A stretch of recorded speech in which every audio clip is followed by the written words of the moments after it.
In this day and age, we're often seeking the quick fix, the silver bullet, the magic pill. How to instantly improve your grades, how to get a six-pack in 6 weeks, or how to never feel tired again. The specific tactics are important. What techniques you use to study, how do you optimize for restful sleep, how can you increase efficiency to make time for other areas outside of your professional life. These are all topics I've covered in previous videos. But in order to get the most out of any technique, the proper mindset and foundational principles must come first. Dr. Jabal, MedSchoolInsiders.com. In recent years, the philosophy of Stoicism has experienced a resurgence in popularity, furthered by Ryan Holiday and Tim Ferriss, amongst others.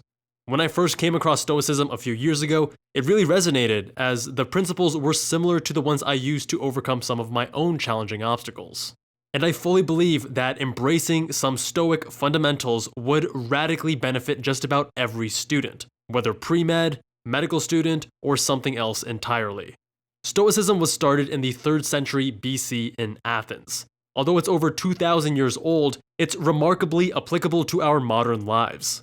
According to its teachings, we should accept the moment as it presents itself and act and think in a way that does not allow oneself to be controlled by the desire for pleasure or the fear of pain. Let's visit an ancient Chinese proverb to illustrate one of these foundational principles.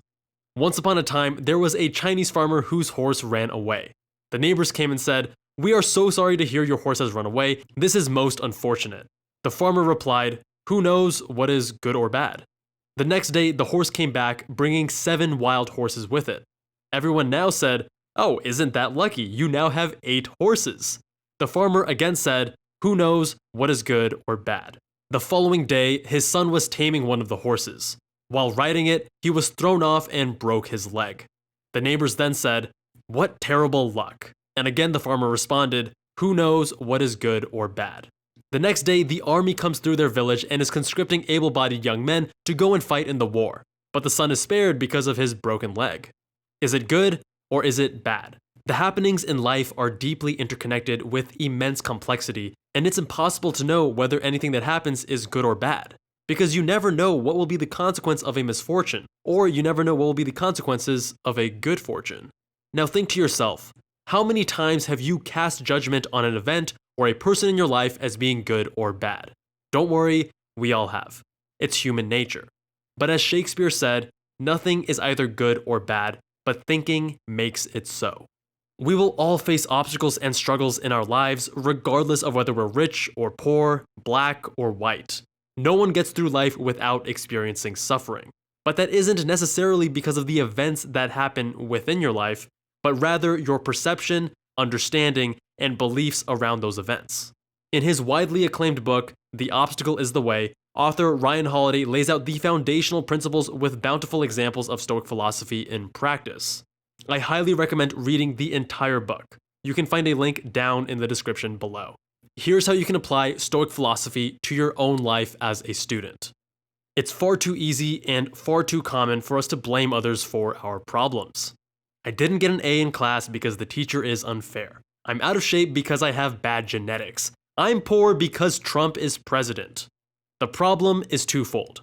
First, we fail to take responsibility for the happenings in our lives. Fault isn't the same as responsibility, but one leaves you as a victim to life, and the other empowers you to do something about it. It's not your fault someone ran a red light and T-boned you, but it's now your responsibility to deal with the aftermath.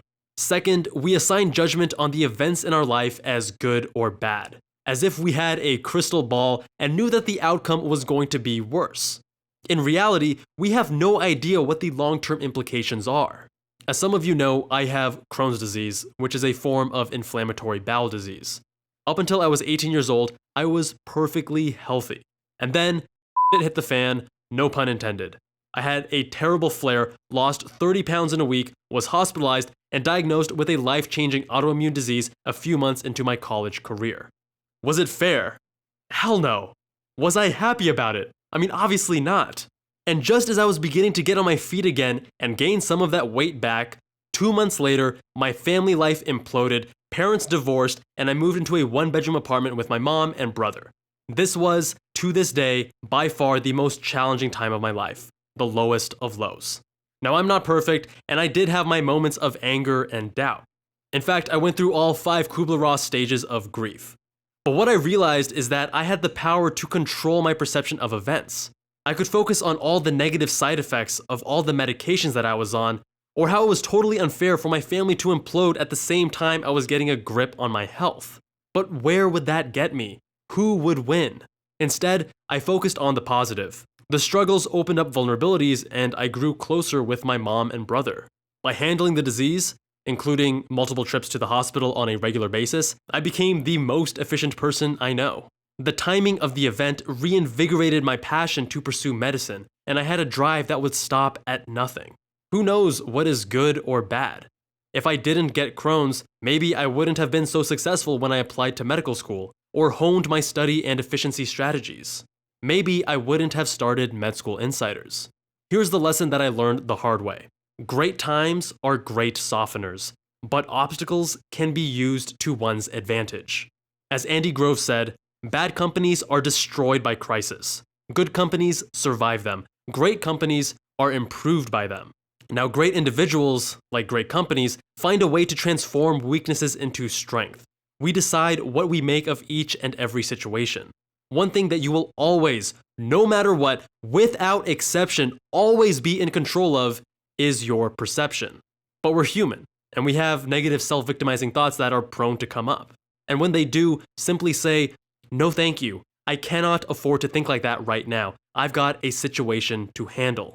An interesting phenomenon occurs when we give advice to others. Their problems are as clear as day, and the solution is obvious.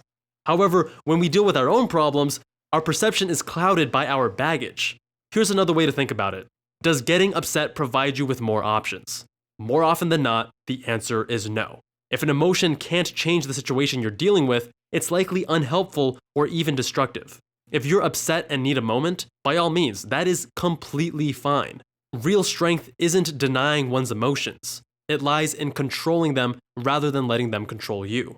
Our perceptions determine, to an incredibly large degree, what we are and are not capable of. As Henry Ford said, whether you think you can or you think you can't, you're right. I often hear students complain that they can't overcome their procrastination, or that they aren't disciplined enough. They don't like A, B, and C about themselves. As Viktor Frankl said, man does not simply exist, but always decides what his existence will be, what he will become the next moment. By the same token, every human being has the freedom to change at any instant. Being a pre-med or medical student isn't supposed to be easy. Yet when a student fails to achieve their goals or perform in the way they want, they're quick to complain that they don't have what it takes or that their grades won't budge no matter what they do. But every time, they haven't given it their all. If you haven't given it a proper effort, which includes intelligent experimentation with different study strategies and testing techniques, then how can you expect your results to be any different? When you're about to face something incredibly difficult, don't focus on that lofty goal. Instead, break it down into pieces. What do you need to do right now in this instant? Do that and do it well. The top students don't simply aim at getting into a great medical school and attack that goal relentlessly. That's a surefire way to burn out and end up miserable. Instead, they think about what they can do today, one task at a time. When students perform suboptimally in a class or on the MCAT, it's more common to see them wallow in their misery. The one guaranteed way to lose is to not learn from your failures. People take failure the wrong way. It's an opportunity for growth. This is why stories of great success are often preceded by epic failures, because those people weren't ashamed to fail, but rather driven and spurred on by it. So let's say you've graduated with a low GPA and an MCAT that wasn't much better. Or you're an older non-traditional applicant with a different set of issues. Or perhaps you're an international applicant. Regardless of the obstacle you face, it's in your hands to use it to your advantage. What additional opportunities are offered to you compared to others? How can you craft a narrative that spins the negative into something positive? How can you come out ahead in the process even when everyone else expects you to fail? It's in your hands to choose how you perceive any situation. But without the proper action, you won't change your position. A perception grounded in strength and rationality opens up the possibility to act with targeted effectiveness. If you're not feeling motivated, go ahead and get started anyway. Action isn't just the effect of motivation, but also the cause of it. As Ryan Holiday writes, if persistence is attempting to solve some difficult problem with dogged determination and hammering until the break occurs, then plenty of people can be said to be persistent. But perseverance is something larger. It's the long game. It's about what happens not just in round 1, but in round 2 and every round after. And then the fight after that and the fight after that until the end. When you're feeling lost, remember to keep the frame big, bigger than yourself. By constantly focusing on yourself, you simply make things more difficult. I did this. I tried so hard. I deserve better. It's only natural to then take the losses personally. There's no use in pretending that what you are experiencing is something special or unfair. It simply is what it is. After watching this video, some of you may feel motivated to do things differently. But here's the sad reality. Motivation doesn't last. It's the systems that count. And the most fundamental system is your own philosophy and mindset, your personal operating system. One of my favorite reminders is memento mori, meaning reflecting on one's own mortality. The point isn't to be pessimistic, but rather the opposite. Death doesn't make life pointless, but rather purposeful.